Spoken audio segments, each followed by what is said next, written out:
Today, we're diving into a project with an ambition that is, well, truly massive.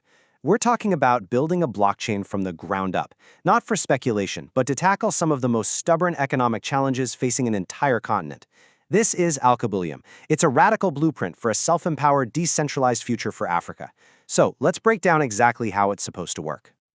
To really get the why behind this project, you actually have to go back more than 60 years. This quote from JFK, speaking at the UN back in 1961, it just frames the problem perfectly.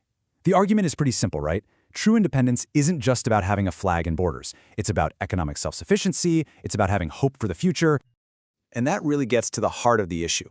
What the white paper argues is that despite decades of foreign aid, development banks, and countless programs, those same core problems are still here: poverty, inequality, economic stagnation. It makes a powerful case that the old top-down solutions, they just haven't been enough. And here's a number that really puts that struggle into perspective. By 1991, Africa's total share of world trade had shrunk to just 2%. And what's even more telling, the source material points out that if you take oil exports out of that equation, that figure drops to less than 1%. It's just a stark picture of an economic marginalization that's been incredibly tough to reverse. So, the authors of the white paper say, look, it's not just about external factors. They point to these internal root causes, things like poor governance, corruption, mismanagement, a real lack of accountability.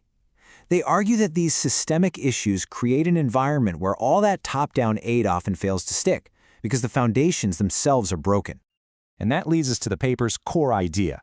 It proposes a pretty radical shift. Not another top-down program, but a bottom-up, self-empowered solution built on new technology, one designed to work completely outside of those traditional and often corrupted centralized systems. And this, of course, brings us to the proposed solution, Alkebuleum. Now, it's presented as way more than just another blockchain. It's a protocol designed with a really deep understanding of the world it's meant for, a tool specifically tailored to the realities and challenges of the African continent and its diaspora.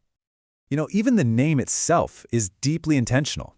Alkebuleum comes from Alkebulan, which is believed to be an ancient indigenous name for Africa. But choosing this name, the project is grounding its entire identity in a pre-colonial, pan-African heritage. It's a signal that this vision is about reclaiming and rebuilding from its own roots. And here, you can really see how different this is from a generic, one-size-fits-all approach. I mean, most blockchains are built for Western nations, assuming users have technical skills and easy access to capital.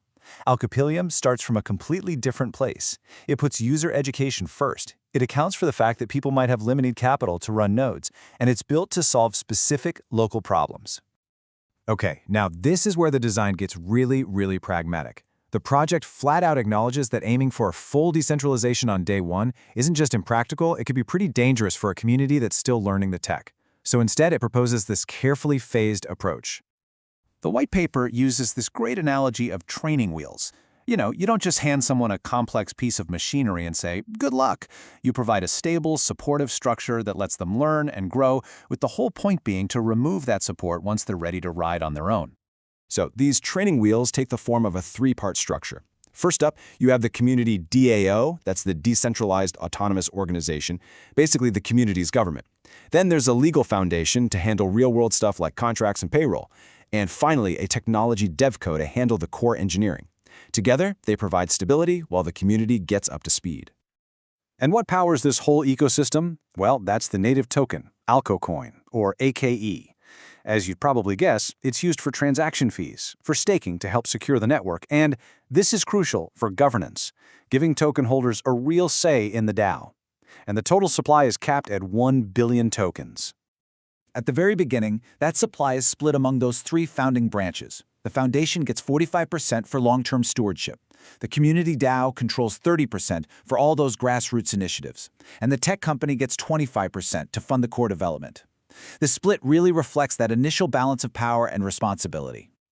But, and this is so important, that initial structure is not the final destination.